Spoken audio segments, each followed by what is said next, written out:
বাংলাদেশের ক্রিকেট কি এক নতুন মোড় নিতে চলেছে। গত কয়েক মাস ধরে দেশের ক্রিকেটে যে অস্থিরতা, বিশেষ করে সাকিবুল হাসানকে নিয়ে যে ধোঁয়াশা তৈরি হয়েছিল, তার মেঘ কি অবশেষে কাটতে শুরু করেছে। দীর্ঘদিন ধরে মাঠের বাইরে থাকা সাকিবকে নিয়ে বিসিবি এখন বড় পরিকল্পনা করছে।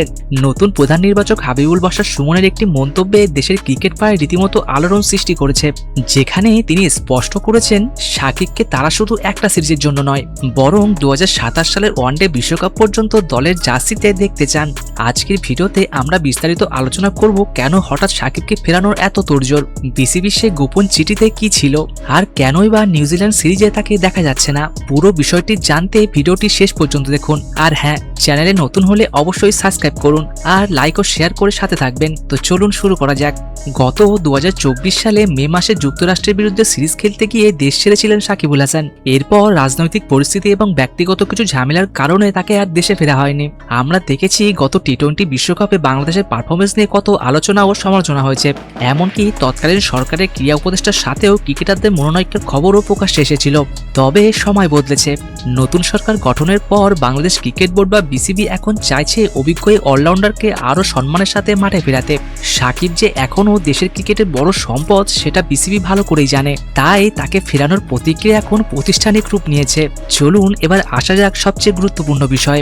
নতুন প্রধান নির্বাচক হিসেবে দায়িত্ব নেওয়ার পর হাবিবুল বাশার সুমন প্রথমবার সাকিবের ভবিষ্যৎ নিয়ে মুখ খুলেছেন। বাশার নিজে একজন অভিজ্ঞ মানুষ। 2011 থেকে 2024 সাল পর্যন্ত তিনি নির্বাচক প্যানেলে ছিলেন। তিনি জানেন সাকিবের মতো একজন খেলোয়াড়কে হুট করে দলে আনার দীর্ঘমেয়াদী পরিকল্পনার মধ্যে আকাশ পাতাল পার্থক্য আছে। হাবিবুল বাশার স্পষ্ট বলেন, সাকিবকে আমরা কেবল একটি সিরিজের জন্যই ভাবছি না, যদি ওকে ফেরানো যায় তবে সেটা হবে দীর্ঘ সময়ের জন্য। বাশার মনে করেন সাকিবের মধ্যে এখনও অন্তত 2 বছরের ক্রিকেট বাকি আছে। তার মূল লক্ষ্য হলো 2027 সালের ওয়ানডে বিশ্বকাপ। বাশার চান সাকিব যেন সেই বিশ্বকাপ খেলে বাংলাদেশ ক্রিকেটকে অন্য এক উচ্চতায় নিয়ে যান। তবে এখানে একটি বাস্তবসম্মত কথা বাশার উল্লেখ করেছেন, প্রস্তুতি ছাড়া সাকিবকে হুট করে খেলানো ঠিক হবে না, কারণ আন্তর্জাতিক ক্রিকেটে টিকে থাকতে হলে ম্যাচ ফিটনেস সবার আগে প্রয়োজন। আপনারা হয়তো ভাবছেন সামনেই তো 17 এপ্রিল থেকে নিউজিল্যান্ডের বিপক্ষে হোম সিরিজ শুরু হচ্ছে, সেখানে কি সাকিব থাকছেন? উত্তরটা হলো না। হাবিবুল বাশার জানিয়েছেন নিউজিল্যান্ড সিরিজের আগে সময় খুব কম। সাকিব এখন কোথায় আছেন বা কেমন প্র্যাকটিস করছেন, তার শারীরিক অবস্থা বা ম্যাচের ফিটনেস কেমন সে সম্পর্কে বিসিবির কাছে পরিষ্কার কোনো ধারণা নেই। তাই তাড়াহুড়ো করে কোনো সিদ্ধান্ত নিয়ে সাকিবের ওপর চাপ বাড়াতে চায় না বোর্ড, বরং বিসিবি চায় সাকিব যেন মানসিকভাবে শান্ত থেকে এবং পূর্ণ প্রস্তুতি নিয়ে মাঠে ফেরেন। সাকিবের ফেরার পথে সবচেয়ে বড় বাধা ছিল তার বিরুদ্ধে থাকা কিছু মামলা। তবে ভক্তদের জন্য সুখবর হলো বিসিবি এই ব্যাপারে অত্যন্ত ইতিবাচক। সূত্র মারফত জানা গেছে সাকিবকে জাতীয় দলে খেলার সুযোগ করে দিতে তার বিরুদ্ধে করা মামলাগুলো নিষ্পত্তি চেয়ে যুব ক্রীড়া মন্ত্রণালয়ে চিঠি পাঠিয়েছে বিসিবি। বোর্ড চাইছে আইনি প্রক্রিয়াগুলো এমনভাবে শেষ হোক যাতে সাকিব নির্ভয়ে দেশে ফিরতে পারেন এবং ক্রিকেটে মনোনিবেশ করতে পারেন। সাকিবকেও এই পুরো প্রক্রিয়ার ব্যাপারে নিয়মিত আপডেট দেওয়া হচ্ছে, অর্থাৎ মাঠ এবং মাঠের বাইরে সব দিক থেকে সাকিবের ফেরার রাস্তা তৈরি করা হচ্ছে।